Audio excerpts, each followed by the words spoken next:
Hey guys, Matt here from WorkStory, here to give you a quick walkthrough of how to get set up with the system and also go through an example of how to give feedback to one of your team members. The way you'll get started with WorkStory is receiving an email invitation that looks something like this. When you receive it, all you have to do is accept the invite and follow the prompts. So the first step is to set a password.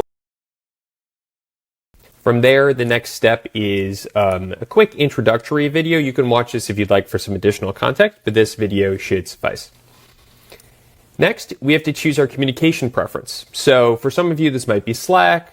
Others might choose email, others Teams. Basically, we just want to interface with you within the tool that you're spending the most time in throughout the day so that you don't have to think about going somewhere else to interact with us. We'll just kind of meet you there. So in this case, I'm just going to get started with Slack and follow the instructions to get connected. So for Slack, all I have to do is click Add to Slack, and it'll ask me to either sign in to Slack with my email, or if I'm already signed in, just simply authorize the application here. So I'll just click Allow, and it confirms that I've been connected to Slack, and I'll enter WorkStory. From here, there's not really much else to do. The system is set up to automatically start sending you requests for feedback. So we'll head into one of those examples now.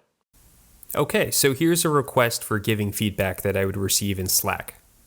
Again, if you had chosen to use email or Teams, the process would be very similar to this. So in this case, we've already set up that I'm established to review, provide feedback for Jamie every couple of weeks. The system will look at Jamie's competencies based on her role, and we'll see which competency has been evaluated least, and we'll pull a question from that competency and send it to me in an effort to keep things balanced as we progress through the year. So I have a question here regarding Jamie's communication, asking me to evaluate her ability to reprioritize based on incoming information. So all I have to do when I receive a question like this is provide a quick response. So I think she's meeting expectations as of late, so I'll select that option. And then it's important to note that that is not shared with Jamie.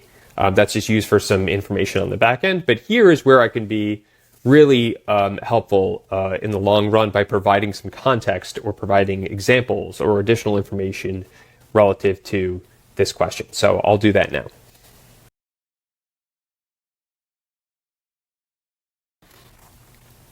Okay, and with that comment written, we can see here that the visibility is set up so that this comment will not necessarily go directly to Jamie, but it'll be stored for Jamie's manager within the system to have access to, so that they can then translate it for her when it comes to future performance review cycles. So I'll click Submit, and I'm done. That's really all we have to do with regard to the process. Whenever you happen to get a question, please provide a thoughtful response, give some good constructive feedback. If you're not able to answer the question in the moment, that's okay too. You can always go back to Slack and catch up on them in future. There are also ways to catch up on review requests within the web platform itself, which is where we're going to hop into now. Okay, so we're in the web platform. I'm going to quickly just navigate to Jamie's dashboard to show you what a manager would have access to for one of their team members. So within your experience, you're not necessarily going to have access to all these administrative features that I have access to, but the important thing to note is that managers or supervisors will have access to this page, which includes all the written feedback for a team member. So if you'd like to ever review prior to having a one-on-one conversation, you can come here and see all the good stuff that's been written. Additionally, if you want to capture some feedback for a team member, you could always navigate to their dashboard within the system, provide a quick little snippet of some feedback here. So anyway, this is a quick summary of the onboarding process and doing an example performance review, providing feedback to fellow team members.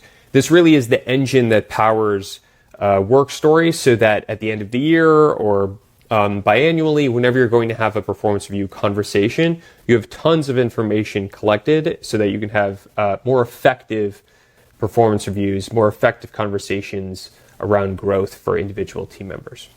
So anyway, we're happy to help you guys out however is needed. If any questions should arise as you're getting up and running, please feel free to contact us and we'll be sure to help you out as quickly as we can.